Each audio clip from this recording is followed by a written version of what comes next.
Tout d'abord, donc, nous allons naturellement parler du plan. Le plan comporte de manière très simple 3 parties. Dans un premier temps, nous verrons les éléments de contexte. Dans un deuxième temps, nous allons parler des différents axes. Et enfin, nous ferons une conclusion quand même de ce qui a été présenté. Maintenant, en termes d'éléments de contexte, l'idée du schéma directeur est née tout simplement de nouveaux besoins qui sont apparus. Donc, il y a eu une enquête de satisfaction qui a été effectuée. Donc, après plus de 10 ans de fonctionnement du système de développement actuel, naturellement, donc, il y a eu des exigences, plus d'exigences quand même des utilisateurs quant aux besoins. Donc, ces besoins, donc, quand même, ces besoins, en tête de liste figure quand même l'insuffisance de la couverture fonctionnelle. Donc aujourd'hui, toutes les procédures ne sont pas couvertes en termes d'automatisation. À cela s'ajoute aussi l'obsolescence quand même des équipements qui existent. Donc la technologie offre quand même vraiment de nouvelles opportunités. Il se trouve qu'aujourd'hui, les équipements qui existent seront de plus en plus obsolètes. À cela s'ajoute aussi un défaut de maillage du territoire. Le système de douanement n'est pas présent au niveau de toutes les unités douanières. Et enfin, quand même, je pense qu'au vu quand même des informations que nous suivons régulièrement, tout le monde quand même est au fait de la question de la cybersécurité qui est grandissante dans le monde actuel.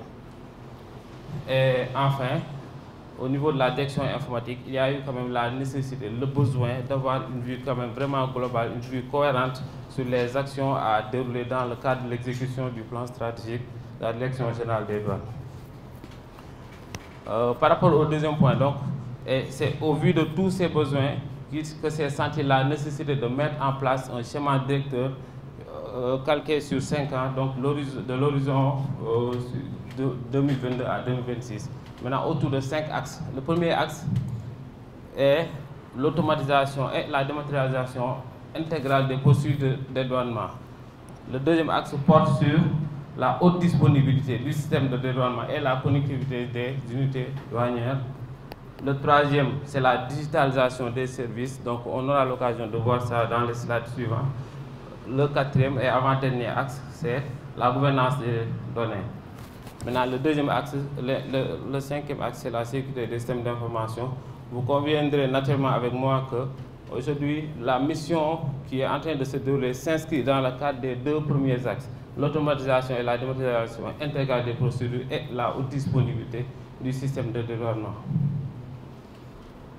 Maintenant, dans les détails quand même, l'axe 1, qui se nomme automatisation et dématérialisation intégrale des procédures, a pour objectif majeur quand même d'automatiser toutes les procédures de dédouanement et de rendre effectif le concept de dématérialisation. Depuis 2010, on en parle. C'est vrai, la dématérialisation est une réalité, mais il se trouve qu'elle n'est pas effective au niveau quand même des unités. Et ce projet comporte principalement 2 axes, 2 sous-axes. Le premier, c'est une refonte totale du système de dédouanement. Donc, cette refonte permettra à terme de parachever, comme je l'ai dit tantôt, le concept de dématérialisation en étendant quand même le système de dédouanement à toutes les autres procédures. Et en témoigne quand même la mission, encore une fois, qui est en train de se dérouler.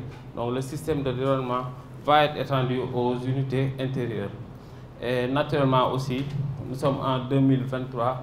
Donc aujourd'hui, la technologie offre beaucoup plus d'opportunités qu'il nous faut saisir quand même à travers ce projet de refonte pour mettre à l'aise quand même les agents et en tout cas les usagers qui utilisent le service.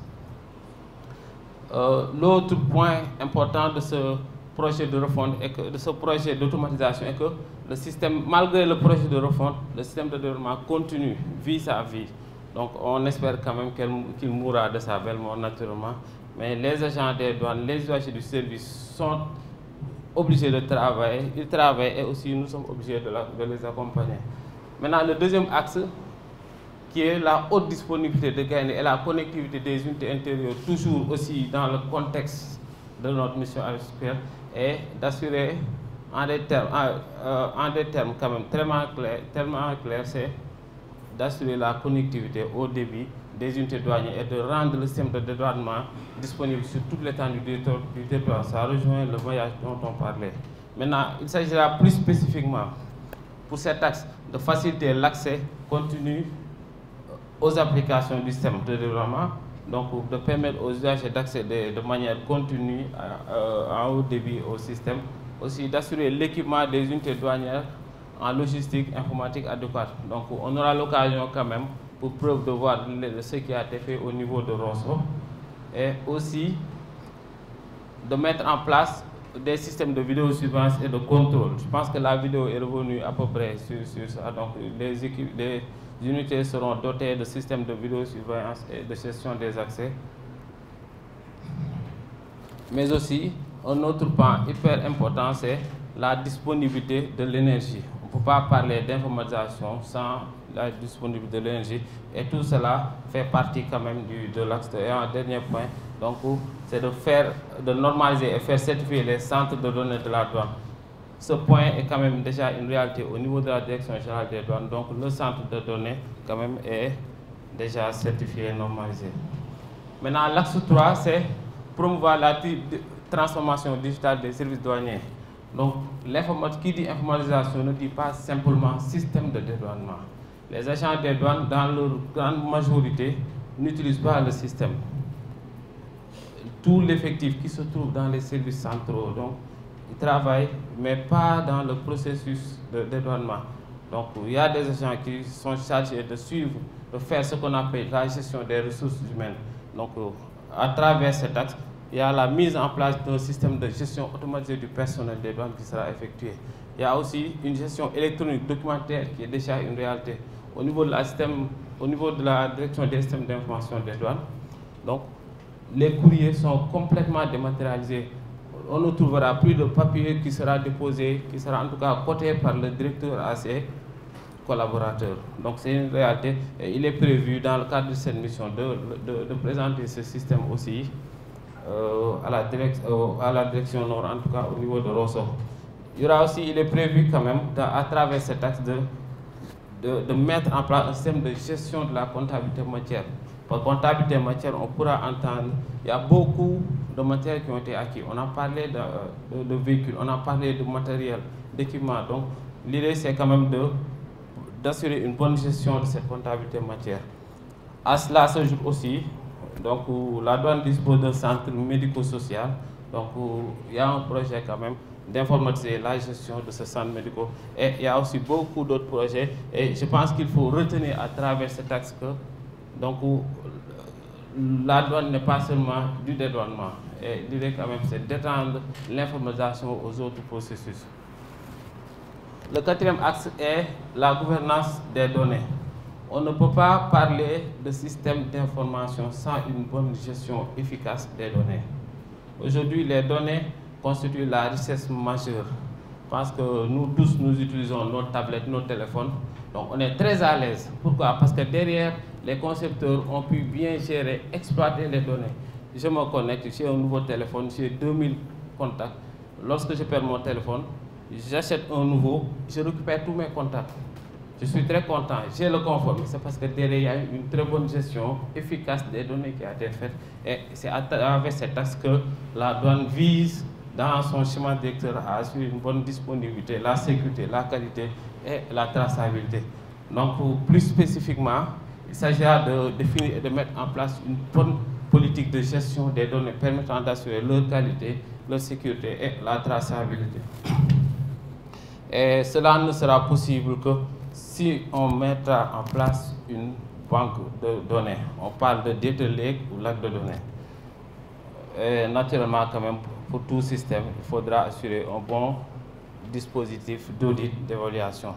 Maintenant, le dernier axe qui n'est pas, en tout cas, en termes d'importance, il vient dernier dans l'ordre d'affichage, mais qui regroupe quand même tout le reste. Donc, c'est la sécurité qui est une question vraiment transversale.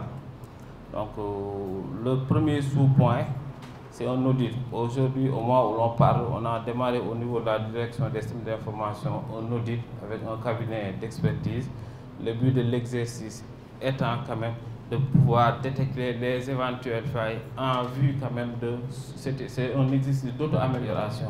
Donc, les dernières informations, en tout cas il y a quelques temps, donc on a parlé, nous tous suivi aux informations des attaques qui ont été effectuées actuellement à l'université, dans toutes les universités, écoles supérieures. Donc on l'a remarqué, on forme sur la cybersécurité. Les étudiants, c'est à la limite, c'est un jeu qu'ils font quand même en tentant d'attaquer des sites. Donc c'est pourquoi c'est tout ce qui explique quand même la nécessité de mettre au cœur de notre schéma directeur la sécurité des systèmes d'information. Naturellement, encore une fois, de pouvoir juste assurer un bon suivi des accès et de l'administration des ressources. Implémenter aussi un système de management de la sécurité. L'objectif étant de certifier, d'avoir une certification avec le SMSI. Donc, la direction des systèmes d'information est déjà certifiée ISO 9001, système de management de la qualité. L'idée aussi, c'est d'avoir un SMSI, quand même une certification du SMSI, et de mettre en place aussi, en dernier sous-point, un centre opérationnel de cybersécurité qui permettra de faire du monitoring. Maintenant, en dernier point, quand même, en conclusion, on voit que le schéma directeur est résolument un instrument de réalisation de la transformation digitale. On vise à travers ce schéma, quand même, ce schéma directeur, de pouvoir effectuer un grand bond en avant dans un horizon temporel, comme on l'a dit, de 5 ans, 2022-2026. Maintenant, les clés de la réussite, donc, c'est pas compliqué, c'est pas un miracle. C'est tout d'abord, on l'a vu, donc le DR et le président du conseil de discipline en ont parlé, c'est l'accompagnement des autorités, en témoignant encore une fois cette mission. Il y a aussi une bonne implication des services qui est attendue et aussi leur appropriation, en tout cas l'appropriation de leur part des outils qui seront mis en place. On l'espère, en tout cas, on espère à la suite de la mission qu'on en a longtemps parlé, gagner à l'intérieur. On espère que cette fois-ci, Inch'Allah, ça va marcher. Et enfin, et ça relève quand même carrément de la direction des systèmes d'information. C'est assurer une bonne veille technologique en termes quand même pour mieux accompagner les services.